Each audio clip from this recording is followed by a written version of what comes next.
welcome to my review of the AMT 1960 Ford Ranchero kit. I recently completed this kit, kind of bought it on a whim at the local hobby shop and put it together and thought I'd give you an idea of what you can expect when you purchase this kit. If you look at the box, when you buy these, it's kind of nice. They show you on the back side what all comes in the kit. And this should be a little bit of a warning to you if you're looking for a super detailed kit, because this one is not that. It is more of a, I think they might have called them curbside kits. It does have an engine and that kind of detail, but it does not have a very detailed chassis, which we'll get to in a minute. You can build it as the little Eliminator replica. I chose not to do that. I went for a more of a, I guess, a stock look, although I kind of did my own thing with it. I build kits mostly to what I would want them to be if I own the real car, so I don't necessarily follow stock or things for accuracy in that way. So I have this on a turntable. I'll just slowly spin it here a little bit. You can get an idea what it looks like. The body proportions and everything look really good.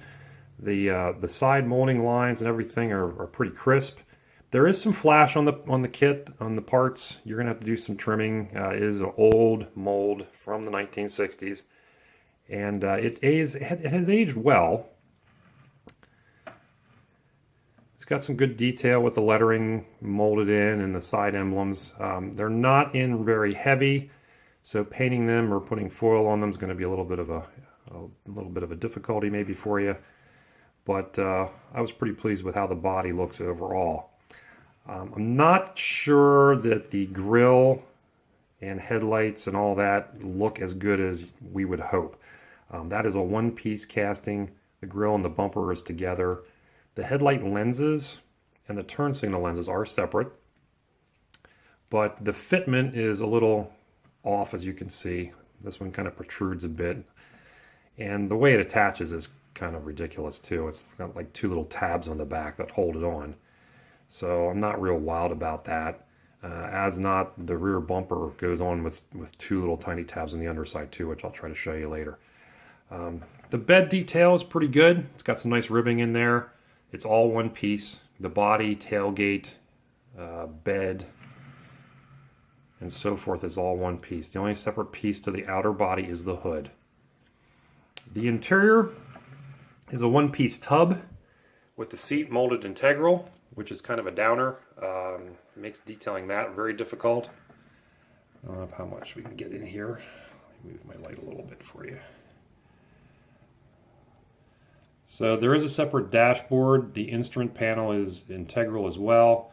That's just picked out with paint. The steering wheel is an accurate representation of the Falcon steering wheel for that period. It comes as a 3-speed on the column, and they also give you a floor shifter, which is already indented for the floor shifter when you look in there. So it's kind of puzzling as to what exactly you're supposed to do. And you'll see that I just chopped the column shifter off. If it was my Ranchero in real life, I'd have a floor shift. So. All right, so the interior is a little bit of a letdown. As I said, the seat's molded right into the body tub, makes painting kind of difficult. I'm not terribly thrilled with that, but it is what it is. The glass is pretty good. It's one-piece molding for the windshield and the back window, and the vent windows as well. And I'm sure as I've been spinning this, you've noticed some of the distortion on the A-pillar. Okay, so this kit came out of the box with some real damage from the mold.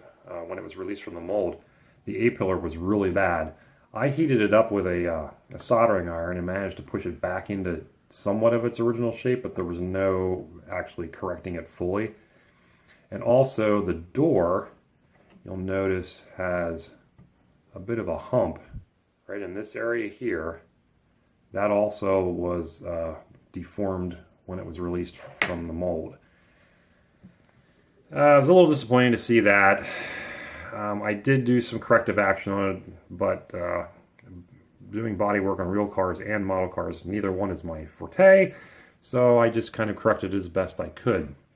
And when I did work on this A-pillar, I wound up melting this vertical vent window piece. So I actually had to cut one out of a piece of evergreen plastic and put in there to return that to the way it should have been. So that's some of the stories with it. There are some mold lines that you have to sand out back here in the rear corner, in this area here on each side. That's really about it for the body. It wasn't too bad. There was also down here, there's some defective, deforming nonsense too from the mold, but that one wasn't too bad. As far as the engine goes, let's have a look at this. If I can get the hood off here for you. Sorry for my clumsiness. This is the engine bay. It has a decently detailed firewall. Everything that you see is just picked out with paint on there. It's not any separate pieces. The kit does come with a lot of chrome parts. And I'm not big on chrome if it really shouldn't be. So I painted the valve covers. Those are the stock ones. You do get some Cal Custom style finned ones. Inexplicably, the water pump and timing cover was chromed. I have no idea why you would do that, but it was. But I think the intake manifold was not. I think that was just regular plastic. The alternator was also chromed. I painted that. So I'm just not a big fan of chromed out engine parts in an otherwise stock looking build. The radiator detail was minimal. It does have an upper radiator hose. It does not have a lower. I don't wire my engines, as you can see. That's a limit of my model building. I've done it in the past, I just didn't enjoy it, so I no longer do that. Especially on a kit such as this, it has really a lack of detail. I didn't think it was going to be worth doing because the hood's probably never going to be off it again, except for this video. I did do all the trim in bare metal foil. One of the interesting things about this kit is it does come with a bunch of really weird period custom parts, and one of them is there's a piece that you can put on the roof. It's like a roof scoop. Ridiculous looking thing. Because of that, they give you a very large ridge along the back here, which I thought about trying to remove because I think it's completely out of scale for the car, but ultimately it came in handy when I did the bare metal foil trim around the edges. There is a raised ridge there on the roof of the cab, and then also around here on the perimeter of the bed there's a nice light ridge that you can put your bare metal foil on if you're into doing that. The rear window, that has in reality is a black rubber gasket, so I replicated that with paint. The two-tone paint is just my own whim. I don't know that that's really accurate. And the colors are gloss white out of a can. I think it's just, Krylon or something that I had laying around. And the color of the car is a Model Master color. It's like a turquoise. It's not necessarily a Ford specific. And we'll flip it over and we'll look at the underside. And here you'll see that we don't have an extensive amount of detail. The exhaust system is molded into the chassis. So that was just picked out with paint. I see that I neglected to paint the shock absorbers. That was something I wanted to do. I guess I forgot. And then there's the bottom half of the engine. And this is a kit from the old AMT days of solid metal axles that hold the wheels on. And as you can see, it passes right through the oil pan, which is a real disappointment in the modern era. We don't want to see that anymore, but that's the way they did it back in the day. So there's a lot of detail missing there. None of the suspension components are separate. That's all molded in. Rear axle's molded in. So other than picking a couple things out with paint on the bottom side, you're not going to get a lot of detail there.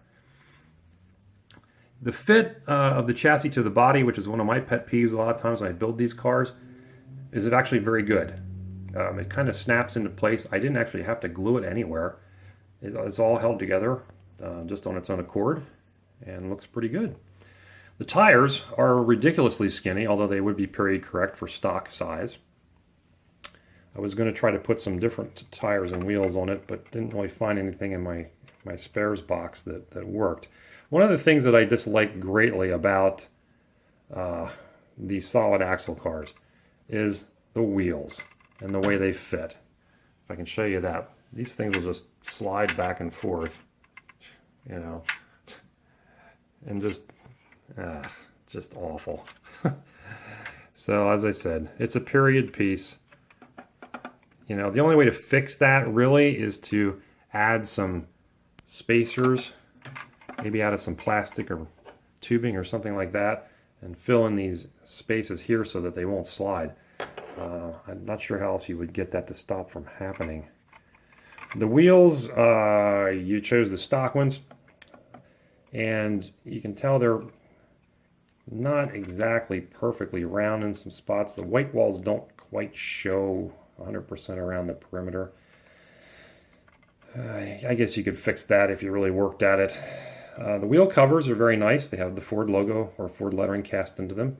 The wheels themselves behind the hubcaps do have lug nuts and bearing caps for the fronts, and the back ones are open. That's appropriate and correct.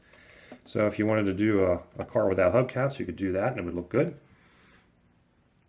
So that's kind of pretty much everything. The hood just kind of sits in here. Doesn't have any real hinging or anything. You know, the fit's subject to the whim of the grille panel. So if you have that mounted a little too low, then you wind up with what I got here. You know, from a distance, sitting in a display case, it looks really nice. It is a nice representation of the Ranchero. And once it was done, I was pretty happy with it. But it's a very basic kit. I would say it would lend itself to some customizing if you're really into improving upon it. It's a nice body to maybe mount on a different chassis. It does come with a small block V8 only. There's no 6-cylinder option. I don't believe there's anything else that comes in the box as far as the engine other than some chrome dress-ups.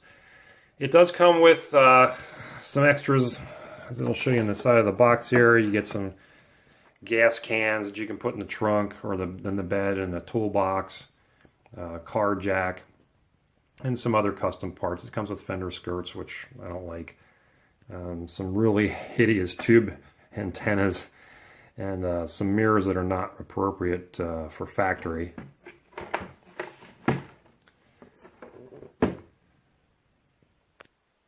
So, is it worth the price you pay? Well, yeah, it is. I mean, it's a nice car to have. It's an unusual vehicle. The decals for the little Eliminator version look like they're really good.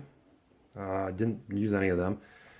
But overall, it's probably a 3 out of 5 stars, I would say, if I'm going to give it a rating. It does make a nice kit. It does have some ungainly things about it, like that front bumper and grille I'm just not really happy with.